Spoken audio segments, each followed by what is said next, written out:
the media that's come out around Hurricane Katrina commemoration has had to do with the people that were here first. They say, like, you know, they talk about the displaced people. I'm all for that. But the truth of the matter is the people who were here first, you know, were already, like, they're outside the levees. Like, they're already in the sacrifice zone itself, and nobody's taking care of them. Like, there's Ile de Jean Charles, which is a little indigenous community down here that's going underwater at a rapid rate, you know, and the coastal master plan is just to write that off, like it's just gone. Like, you know, and I have to look these kids in the face, and I have to tell them that their life has changed forever, that, you know, your culture and who your grandfathers were and stories that they told are going to be just that, you know, just stories. Because you won't have that same experiences. You won't be able to keep your culture together, you know. We fight every day to change the lives of our Houma people. But it's hard when you don't get outside help.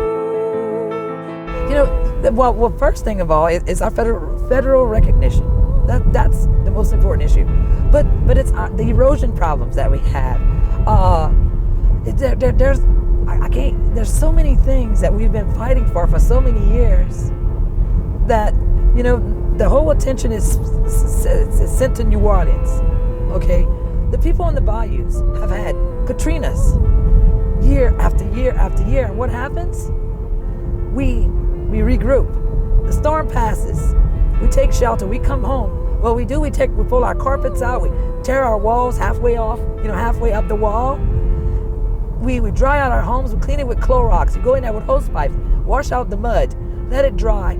Yeah, you living in your house with no inside, with just a shell sometimes. Yes. And you know, and our lives continue. No Red Cross, no nothing, no blighted homes. People go back to their homes. They go back to the bayous, and we prepare for the next storm. But New Orleans has this storm that comes through, and what happens? New Orleans it's the worst thing that ever happened. They forget about, we got hit by Katrina first. It had to come to us before it got to New Orleans. We took the brunt of the storm for New Orleans. But where are the people here? Where are where's the president? Where's all these people running around trying to get the story? None. We're forgotten. We've always been forgotten, and that's how it is. We were sent to the ends of our bayous because they didn't want us, I guess, on the good lands. But then this is where the riches are. It's on the edge of the bayou. We have our seafood. We have this. That's why they call it sportsman's paradise. You have shrimp, crab, oyster, you name it. We can live off the land and the water. But then you have the oil and gas industry who comes in and wants to steal the riches of the earth, but don't want to return it back to the people. And when they come in years ago, they'd come in, they'd make people sign their names. They couldn't read and write, so they tell them we're gonna lease this land from you. And then when you put your X on the line, you lost your land, not knowing.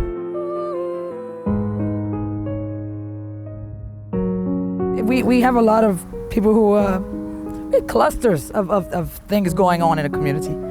Like at one point, it was a certain age group all had gallbladder problems. Yeah. And then the next age group were tumors. Yeah, women in the age between 25 and 32, they were being hit. And our kids, some of our kids had high lead levels. Is this from the water? No, from the air. It's from the air? From the air. Mm-hmm. I was talking about the miscarriages and babies born with tumors. Everybody was concerned about their kids being sick, and just us girls at the bus stops talking about this child has asthma and this one has nosebleeds, just different things going on, realizing that it's all the same thing. And we didn't realize what was happening until they brought in 81 truckloads of hazardous material from Alabama.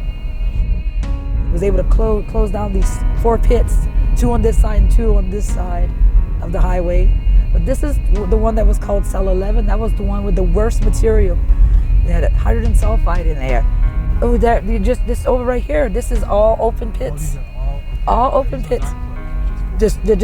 4 were closed. All the rest of them, they had 19 pits in all. And so there are still 15 open.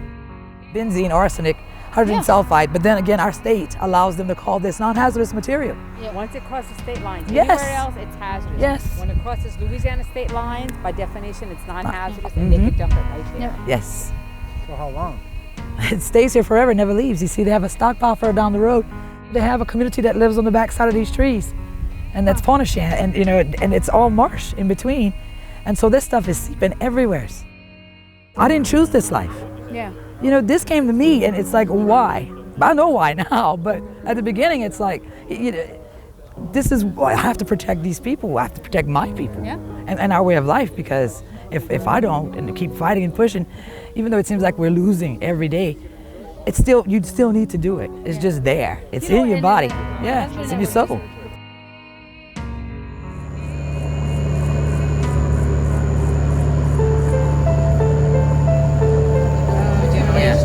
But yet they have the resources to build elevated homes, to pay for the insurance that it costs to be able to live there, and our people can't afford that. So we're being forced out, and they get to live in the beautiful communities, you know, with all this nature around us that we've enjoyed for years, and now we can't afford to live here anymore.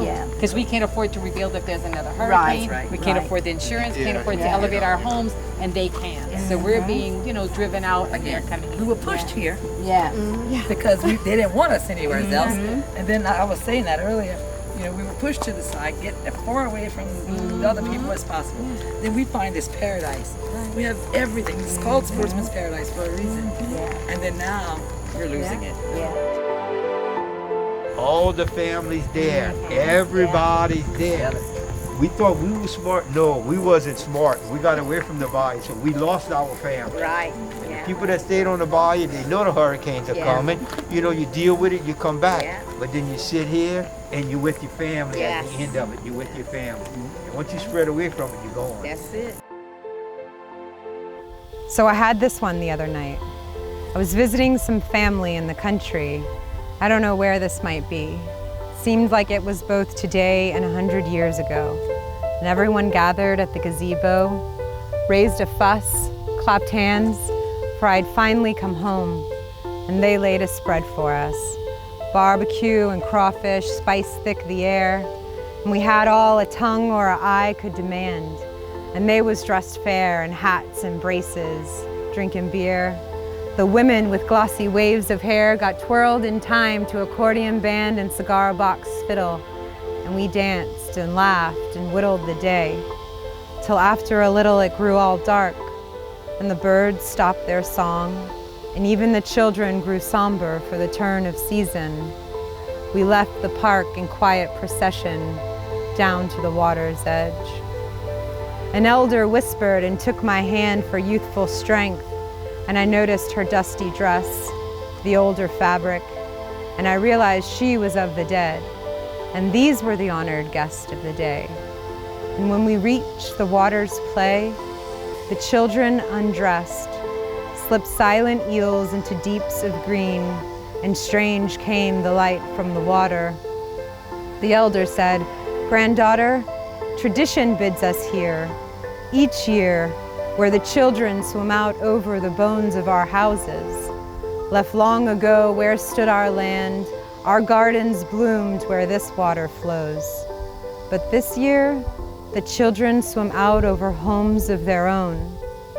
And I no longer trusted the water, but I too entered in, because it was more important to be together, to be family, than to have somewhere to live."